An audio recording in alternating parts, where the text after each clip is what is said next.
السلام علیکم۔ میں آپ سب کو اپنی چینل پر خوش آمدید کہتا ہوں۔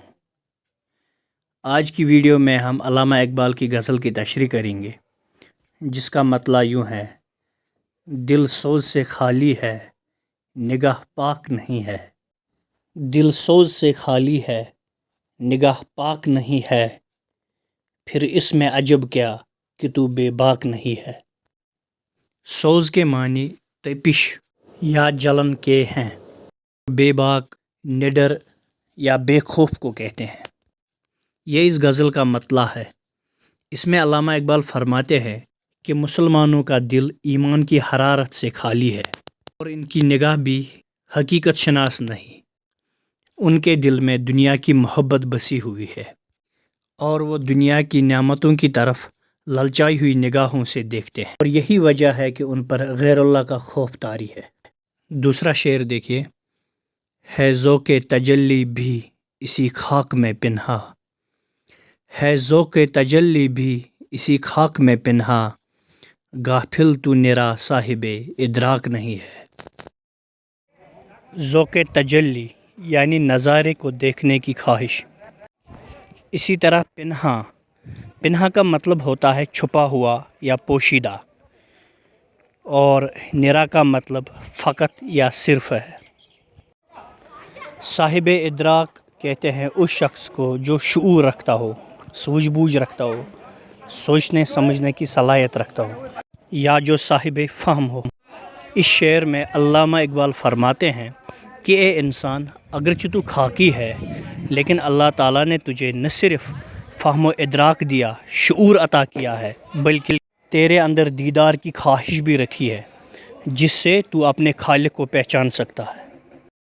وہ آنکھ کہ ہے سرمۂ افرنگ سے روشن، پرکار و سخن ساز ہے، نمناک نہیں ہے۔ افرنگ ہم انگریز کو کہتے ہیں، اور سرمۂ افرنگ سے مراد مغربی تعلیم ہے۔ پرکار کہتے ہیں کسی ہوشیار کو، یا جو دانا ہو یا عیار ہو، یا وہ شخص جو فریب یا دھوکہ دینے میں ماہر ہو۔ اسی طرح سخن ساز وہ ہوتا ہے جو باتیں بنانے میں ماہر ہو۔ علامہ اقبال فرماتے ہیں کہ مغربی تعلیم ہمیں عیاری، چالاکی یا مکر و فریب تو سکھاتی ہے، لیکن اس سے وہ سوز و گداز یا وہ درد پیدا نہیں ہو سکتا جو ایک انسان کے دل میں ہونا چاہیے۔ شاعر فرماتے ہیں کہ مغربی تعلیم انسان کی آنکھوں پر ایک ایسا پردہ ہے جو انسان کو عشق حقیقی یا سوز و گداز سے بے خبر رکھتا ہے، جس کے بغیر انسان کی تکمیل ممکن ہی نہیں۔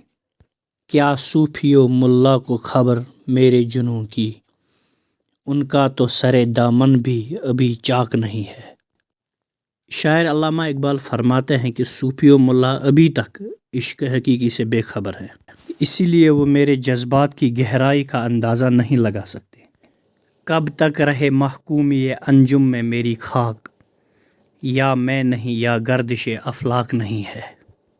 علامہ اقبال فرماتے ہیں کہ مسلمان ایک عرصے سے ستاروں کی غلامی کر رہے ہیں، یعنی وہ نجومیوں کے بتائے ہوئے طریقے یا ستاروں کی چال کے مطابق اپنی زندگی بسر کر رہے ہیں۔ نجومیوں کی باتوں کو وہ اپنی تقدیر سمجھتے ہیں اور پھر عملی زندگی میں کچھ کرنے سے قاصر رہ جاتے ہیں۔ علامہ اقبال کے مطابق یہ سب خیالات بالکل غیر اسلامی ہے، اسی لیے میں نے یہ فیصلہ کر لیا ہے کہ جب تک میں زندہ رہوں ان غیر اسلامی عقائد کے خلاف جہاد کرتا رہوں گا۔ اب یا تو گردش افلاک یعنی غیر اسلامی عقائد رہیں گے، یا میں ان کے خلاف جہاد کرتے کرتے فنا ہو جاؤں گا۔ بجلی ہوں نظر کوہ بیاباں پہ ہے میری، میرے لیے شایاں خس و خاشاک نہیں ہے۔ اس شعر میں علامہ اقبال فرماتے ہیں کہ جس طرح بجلی یعنی برق کوہ بیابان پر گر کر اسے جلا کر خاک کر دیتی ہے، ایک مسلمان اسی بجلی کی مانند ہے جو نظام باطلا کو مٹانے کے لیے پیدا ہوا ہے۔ یہ اس کی شان کے بالکل خلاف ہے کہ وہ کوہ بیابان یعنی بڑے دشمن کے بجائے خس و خاشا کمزوروں پر طاقت آزمائی کریں۔ غزل کا مقطع دیکھیے: عالم ہے فقط مومن جانباز کی میراث، مومن نہیں جو صاحب لولاک نہیں ہے۔ لولاک سے مراد حضور صلی اللہ علیہ وسلم کی ذات مبارک ہے، اور جو شخص حضور صلی اللہ علیہ وسلم کی غلامی اختیار کرے اسے صاحب لولاک کہتے ہیں۔ شاعر علامہ اقبال فرماتے ہیں کہ یہ عالم یعنی دنیا صرف ایک جانباز مومن کی میراث ہے، اور مومن وہی ہے جو صاحب لولاک یعنی حضور صلی اللہ علیہ وسلم کا غلام ہو۔